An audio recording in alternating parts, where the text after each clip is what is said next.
Bridezilla, the Karen of all bridezillas. This is a very long one, so I can tell you this must be a very doozy one. I am a church organist in a large metropolitan area. Pre-COVID, I would play for approximately 50 weddings a year, with my career total being 488 weddings. It's safe to say that I've seen my share of difficult brides along with crazy mother of the bride and a few downright train wrecks. But nothing, and I mean nothing, could have prepared me for this one. The wedding was at the church where I am employed as the full-time organist. The senior pastor was out of town for a family reunion that weekend, planned several years ago, and arranged for the pastor friend of his from another church in the area to be the officiant. That said, the bride's family are members of the church, and my understanding is that the mother of the bride couldn't believe that the pastor would not cancel his plan to officiate at their wedding, but eventually let it go and moved on to bigger things, as the organist never go to the wedding rehearsal. However, church wedding coordinator had let me know that the bride was insisting that I be there. The coordinator let her know that there would be an additional fee for me to attend the rehearsal and that I would only be there from 5 to 6 p.m. as I had another obligation that evening. The bride said that would be fine, accepted the additional fee for my services at her rehearsal. Rehearsal day rolls around. I arrived at the church at 4:45 p.m. There were 3 cars in the parking lot. Mine, the church wedding coordinator, and one that I did not recognize. I walked through the sanctuary doors and I noticed there was a woman at the altar putting flowers and candles out. She was wearing a skin-tight strapless dress, high heels, hair all blown out, and makeup so thick it probably would have taken a paint scraper to peel it off of her. And a surgical bandage would have had more fabric than her dress did. As I walked to the organ, I stopped and said, "Hi, you must be the bride. I'm blank, and I'm the organist." She stopped what she was doing, looked at me and said, and I quote, "Are you freaking kidding me? I am the mother of the bride, and I go to church here. I know who you are." I was so taken by surprise at her Christian greeting that I simply replied with, "Oh, I apologize." She sighed in disgust and told me she didn't have time for small talk, so I went to the organ to wait for the rehearsal to begin. The coordinator came in a minute or two later and we had our typical small talk, and I shared with her about my interaction with the mother of the bride. She rolled her eyes and said, "Just wait, I have a feeling this is going to get good." I feel the same way. 5 p.m. comes and the only other people who were on time were the pastor, the parents of the bride and groom, the grandmothers, and the groom and his groomsman. 5:15 p.m. and we are still waiting. The mother of the bride kept telling everyone to be patient and that she was on the way.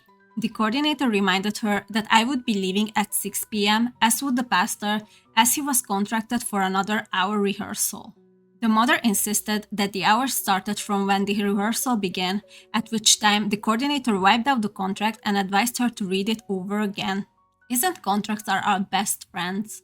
She backed out and called her daughter and told her to speed up. A few minutes later, the bride and her bridal party arrived. The bride and her mother could have been identical twins.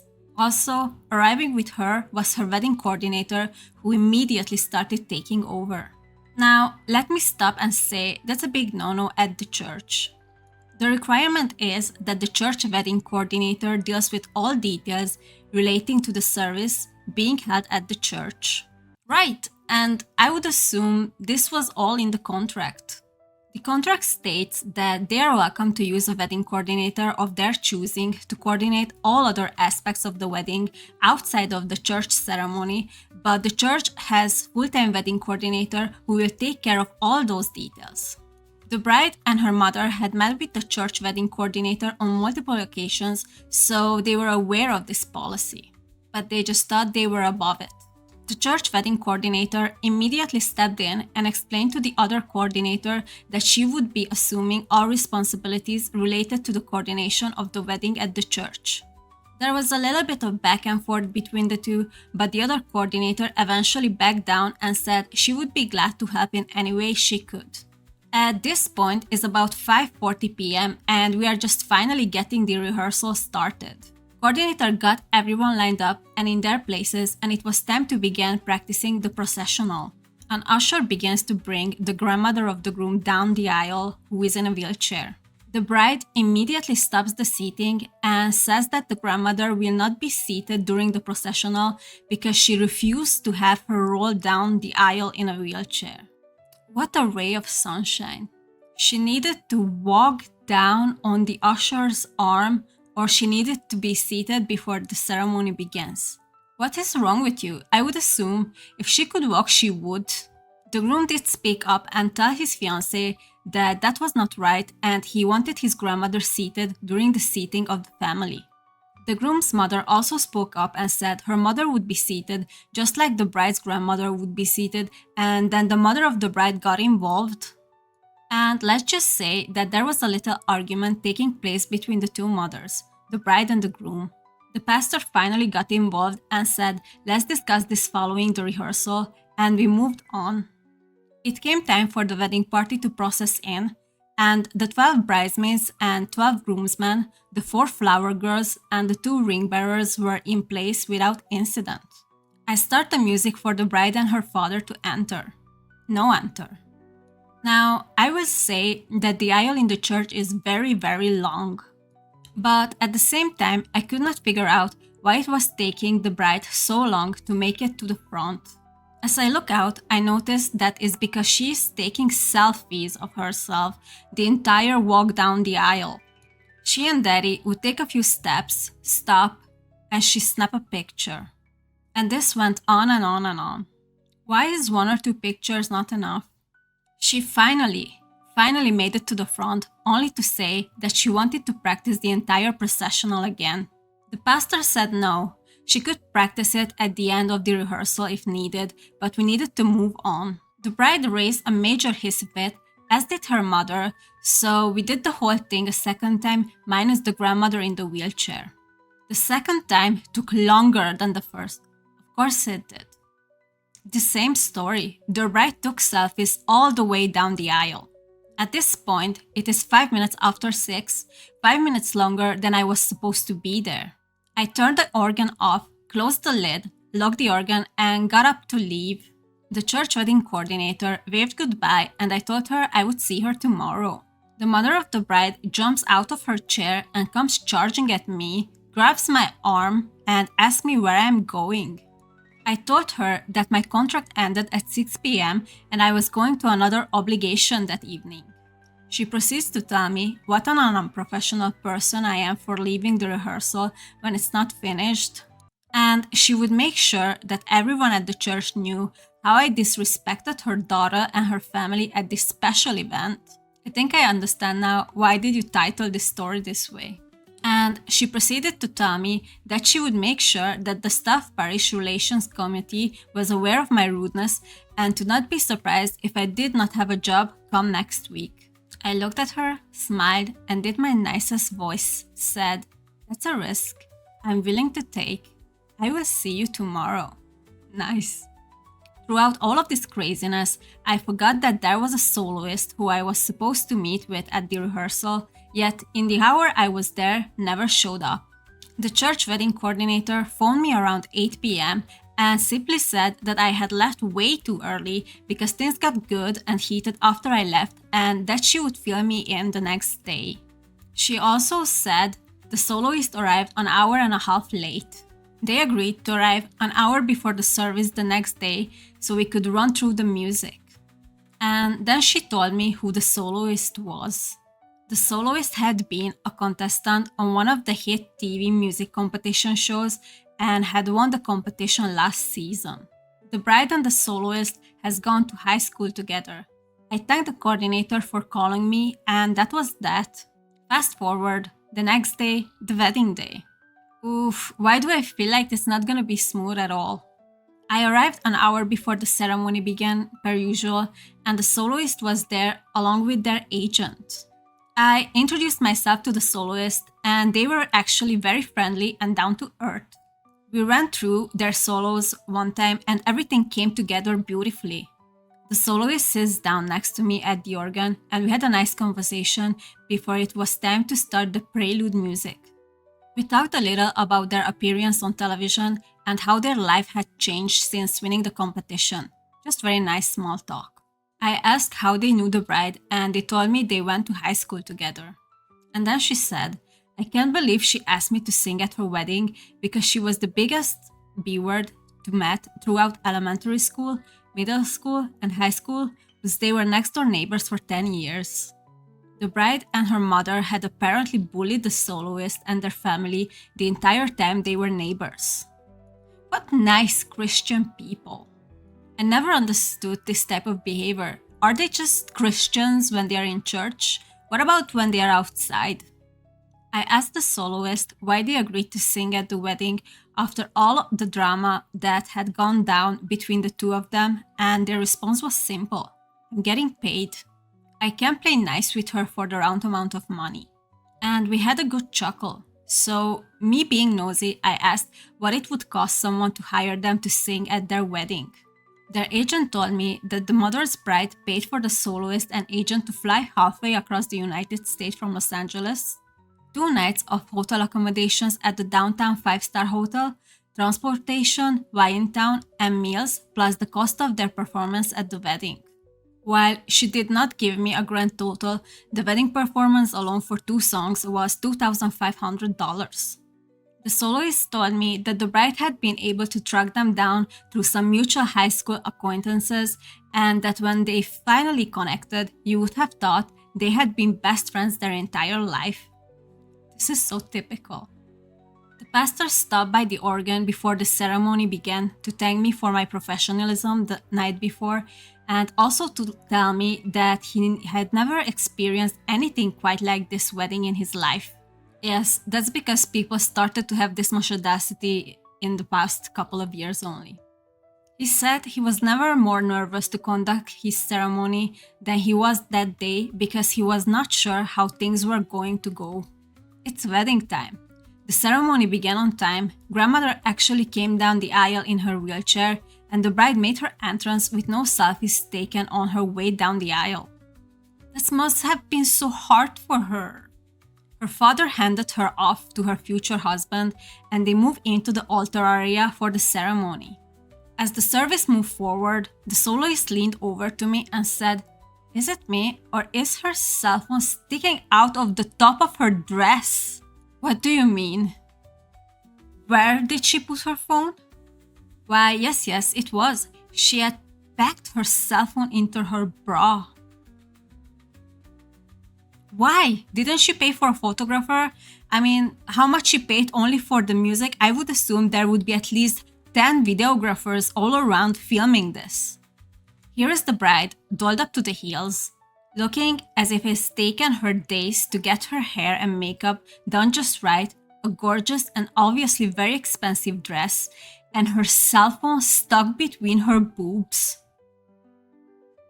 I couldn't help but laugh because the photographer, there you go, is taking pictures this entire time, and I'm not sure that the bride realized you could see her phone, but I'm sure they made for some beautiful wedding portraits. LOL. This is so ridiculous. Like, I don't know what to say. Honestly, I never heard anything like this before. Was she live streaming the event? I cannot understand any other way this would make any sense, but even that, it's just dumb. The soloist sang before the exchanging of the vows, and the bride stood there, tearing up, dabbing her eyes with a handkerchief, making sure that everyone saw her emotional moment. At the end of the solo, she blew a kiss to the soloist.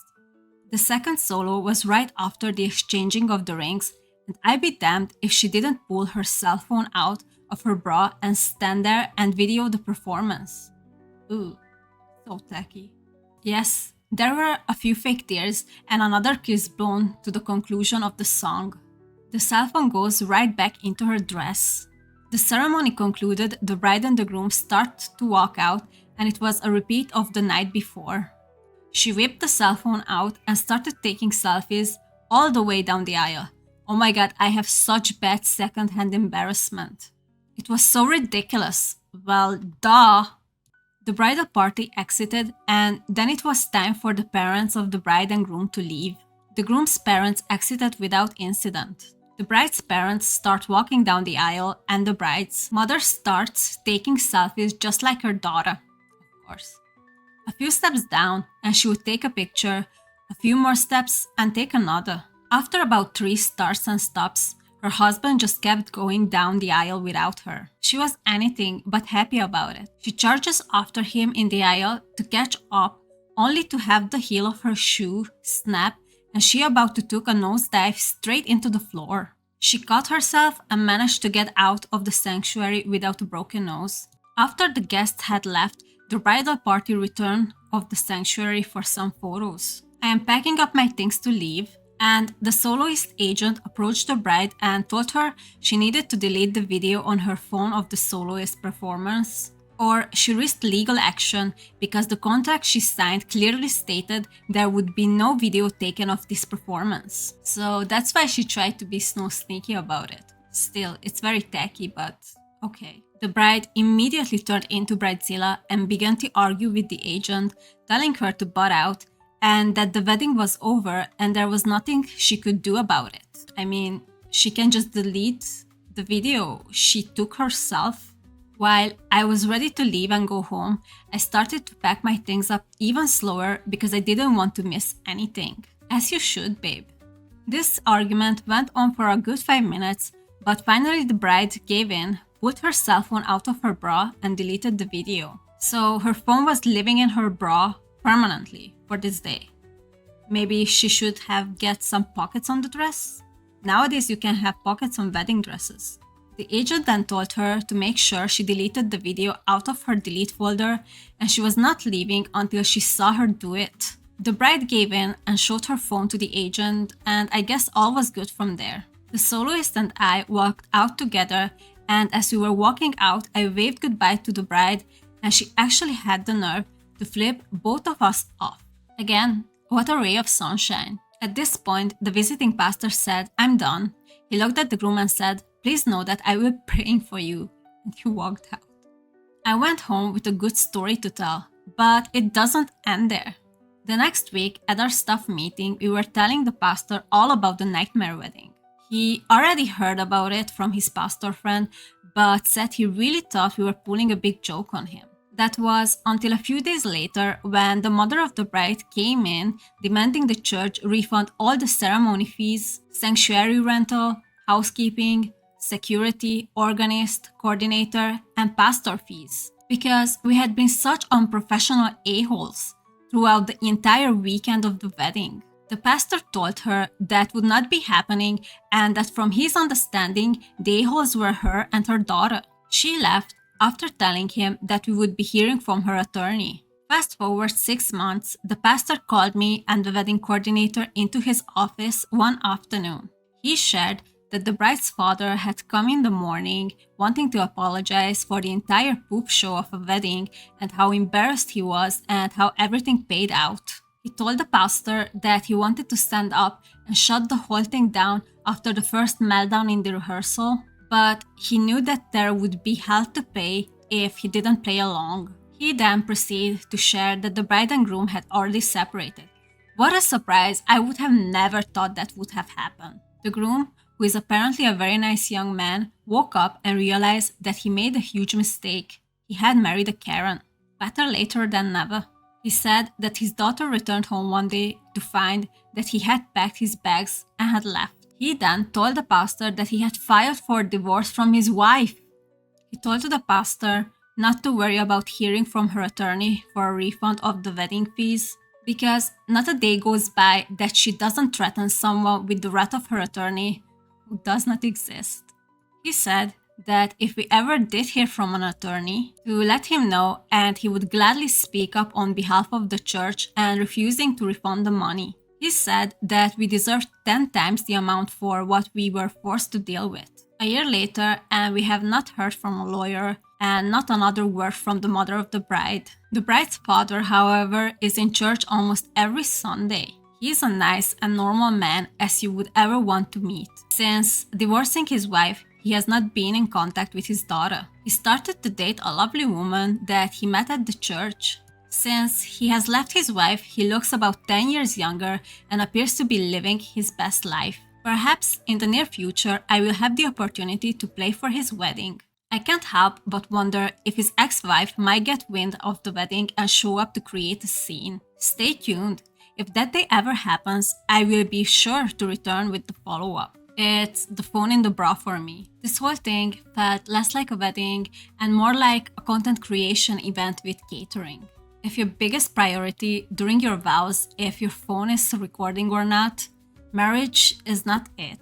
Honestly, I'm just happy that the groom woke up and got out. And even the bride's father left his horrible wife. So actually he could find someone and being happy. Kinda the real fairy tale ending if you ask me. And OP, if there will be ever an update, we need to hear it. Let's see what we can find in the comment section. I never thought I would say I want to hear all the drama from a church wedding organist, yet here I am.